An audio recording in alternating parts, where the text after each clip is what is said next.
জীবনে তো কত রকমের নাড়ু খেয়েছেন, কখনো কি তরমুজের চোচার নাড়ু খেয়েছেন? যদি না খেয়ে থাকেন, আজ আমি আপনাদের জন্য তৈরি করে নেব লোভনীয় স্বাদ এবং খুবই মজাদার একটা নাড়ু, আর সেটা হচ্ছে তরমুজের চোচা দিয়ে তৈরি করা। আসসালামু আলাইকুম ভিউয়ার্স, আমি এখানে অনেকগুলো তরমুজের খোসা নিয়েছি, সেগুলো খুব সুন্দর করে আমি ছিলে নিয়েছি। উপরে পাতলা চোচাটাকে ফেলে দিচ্ছি, আর ভেতরে লাল অংশটাকেও ফেলে দেব। তো এক এক করে সবগুলো চোচা আমি পরিষ্কার করে নিয়েছি। এখন চোচাগুলোকে খুব সুন্দর করে ধুয়ে মুছিয়ে একটা কাটারের সাহায্যে আমি খুব সুন্দর করে একদম চিকচিক চিকচিক করে কেটে নেব। অলরেডি কিন্তু সমস্ত চোচাগুলো আমি কেটে নিয়েছি। এখন চোচাগুলোকে সিদ্ধ করার জন্য আমি চুলায় চলে যাচ্ছি। চুলায় একটা প্যান নিয়েছি, প্যানে পানিটা গরম হয়ে গেছে। এখন আমি চোচাগুলোকে দিয়ে দিচ্ছি। চোচাগুলো দেওয়া হয়ে যাওয়ার পরে সামান্য পরিমাণে একটু লবণ নিয়ে নেব।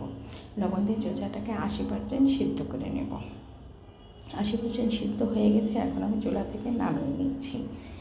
নামিয়ে নেওয়ার পরে আমি চোচাগুলো হাত দিয়ে চিপে চিপে পানটাকে ফেলে দিয়েছি। এখন চুলা একটা প্যান নিয়েছি, প্যানের ভিতরে 2 চামচ ঘি নিয়েছি। এখন চোচাগুলোকে আমি খুব সুন্দর করে ভেজে নেব। 2-3 মিনিট ভাজার পরে আমি এর ভিতরে এলাচের গুঁড়ি আর চিনিটাকে দিয়ে দেব। এলাচের গুঁড়ি আর চিনিটা দিয়ে খুব ভালো করে আমি তরমুজের খোসাগুলোকে ভেজে নেব। ভাজতে ভাজতে ভাজতে ভাজতে এক সময় একটা আঠালো ভাব চলে আসবে। আপনাদের যদি মনে হয় যে চিনিটা কম হয়ে গেছে, তাহলে আর একটু চিনি দিতে পারেন। তা আমার একটু চিনি কম হয়ে গিয়েছিলো দেখে আমি আর একটু চিনি নিয়ে নিয়েছি। দেখেন কালারটা কিন্তু অলরেডি চেঞ্জ হয়ে গেছে, দেখতেই পাচ্ছেন। তার মানে আমার নাড়ু বানানোর প্রসেসিংটা প্রায় শেষের দিকে। আমি একটা বাটিতে উঠিয়ে নিলাম যে আসলে কি নাড়ুটা তৈরি হওয়ার উপযুক্ত হয়েছে কি না। এখন হাতের সাহায্যে আমি একটু দেখে নিচ্ছি যে নাড়ুটা হবে কি না। হ্যাঁ, নাড়ুটা কিন্তু অলরেডি হয়ে গিয়েছে। এখন আমি চুলা থেকে নামিয়ে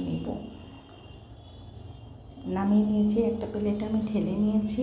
গরম অবস্থায় কিন্তু নাড়ুটা বানাতে যাবে না, তাহলে কিন্তু হাতটা পুড়ে যাবে। তো অলরেডি আমি একটা নাড়ু আপনাদের দেখিয়ে দিয়েছি কত সুন্দর করে নাড়ুটা তৈরি করা যায়। অলরেডি দেখেন নাড়ুগুলো তৈরি করা হয়ে গেছে। এক এক করে আমি সবগুলো নাড়ু তৈরি করে নিলাম। তো আজকে আমার রেসিপিটা কেমন লাগলো অবশ্যই কমেন্টস করে জানিয়ে দেবেন। ইউটিউব থেকে দেখে থাকলে একটা সাবস্ক্রাইব করে দেবেন, ফেসবুক থেকে দেখে থাকলে একটা ফলো দিয়ে রাখবেন।